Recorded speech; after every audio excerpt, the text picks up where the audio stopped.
पूजा स्थल में जब हम दीपक लगाते हैं तो आप नोट करिएगा, पूजा होने के बाद कुछ ना कुछ आकृति भगवान अपने संकेत के द्वारा हम तक पहुंचाते हैं। हमारा इतना तपोबल नहीं है कि भगवान हमारे सामने साक्षात हमें दर्शन दे सकें। इसी के लिए वो हमें दीपक के माध्यम से हमें ये आशीर्वाद देते हैं कि हम सुन रहे हैं तुम्हारी प्रेयर। कुछ ऐसी आकृति जो स्पेशल होती हैं जिनसे हम पता लगा सकते हैं कि माँ या भगवती हमसे क्या कहने वाली हैं। हालांकि ये संकेत सभी के समझ में आए और सबको मिले ये भी अनिवार्य नहीं। इसके लिए आपको अटूट विश्वास होना चाहिए और भक्ति में कोई भी छल कपट नहीं होना चाहिए, तभी भगवान हमें ये संकेत देते हैं। आइए कुछ संकेतों के बारे में जानते हैं। जैसे सबसे पहले अगर मैं बात करूं तो आपको नैना देवी के रूप में दर्शन होते हैं, मतलब कि आँखों के रूप में दर्शन होते हैं। भगवान अगर आप देवी के उपासक हैं, माँ दुर्गा माँ काली के उपासक हैं, तो आप ये नोट करिएगा, जब आप भक्ति कर रहे हैं या भजन गा रहे हैं माता रानी के आगे, भगवती के आगे, नवरात्रों में ख़ास तौर करके, तो उस टाइम जो शक्तियाँ होती हैं वो बहुत अपने प्रचंड रूप में होती हैं। तो माता उस टाइम तुरंत आपकी बात सुन लेती हैं। आप कोई भी माता का भजन गा रहे हैं या स्तोत्र गा रहे हैं तो माँ आपको फूल बन के या फिर नैना रूप में आपको दर्शन देती हैं।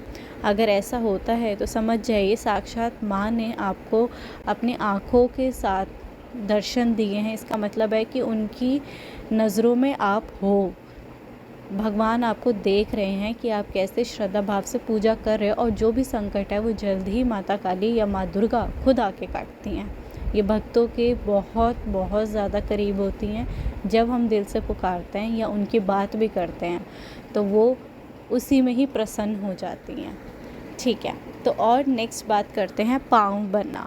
अब जैसे माता की सेवा कर ली है तो आपके पाँव बन जाते हैं माता के जोत में। मतलब यही है कि भगवान आपके घर में आ चुके हैं और हाथ बन रहे, तो इसका मतलब कि आपको आशीर्वाद दे रहे हैं। और आपके घर में जब माता आ जाती हैं तो कई बार सपने के माध्यम से आपको बताते हैं कि मैं आ रही हूँ, तो आपको जोत के रूप में अपने पैर दिखाएंगे कि मैं आ चुकी हूँ इस घर में। नेक्स्ट कि दीपक में दिल बनना।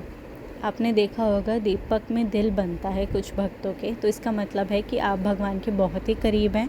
जैसे आपके मन में भगवान के प्रति इतना प्यार समर्पण है, उसी प्रकार भगवान के दिल में भी आपके लिए बहुत सारा प्यार और आशीर्वाद है।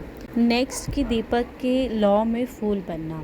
अगर आपके दीपक में भी फूल बनता है, जैसे कमल का फूल बनता है, तो आप ये मानिए कि आपकी पूजा भगवान तक पहुंच रही है और आपकी पूजा भगवान जो हैं संतुष्ट भी हैं आपकी पूजा से, और वो आपके साथ हैं और आपको आशीर्वाद दे रहे हैं और किसी न किसी रूप से आपकी सहायता कर रहे हैं, आपके संकट काट रहे हैं। नेक्स्ट बात करते हैं, अगर त्रिशूल बनता है तो इसका मतलब है कि भगवान आपकी हर परिस्थिति में आपकी रक्षा कर रहे हैं।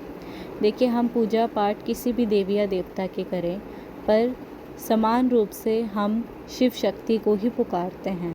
सभी देवी देवता ये एक ही हैं, और अगर हम किसी भी रूप में अगर हम शक्ति को बुलाते हैं तो वो अपना चिन्ह, अपना आशीर्वाद, अपना उपस्थिति ज़रूर अपने भक्त को बताती है, और इसी वजह से हम भक्ति में और आगे बढ़ पाते हैं और अपनी जो श्रद्धा भाव है उसको समेट कर और उसमें पूजा पाठ में डूब पड़ते हैं। देखिए, पूजा पाठ से कभी भी हमें हानि नहीं होती है, पर हमें पूजा पाठ से रक्षा बहुत मिलती है। इसलिए माँ भगवती की आप पूजा आराधना और बढ़ चढ़ के करिए अगर आपको ये संकेत मिलते हैं। और अभी के लिए इतना ही। नेक्स्ट वीडियो में जल्दी मिलती हूँ। जय माँ काली, जय शिव शक्ति, हर हर महादेव।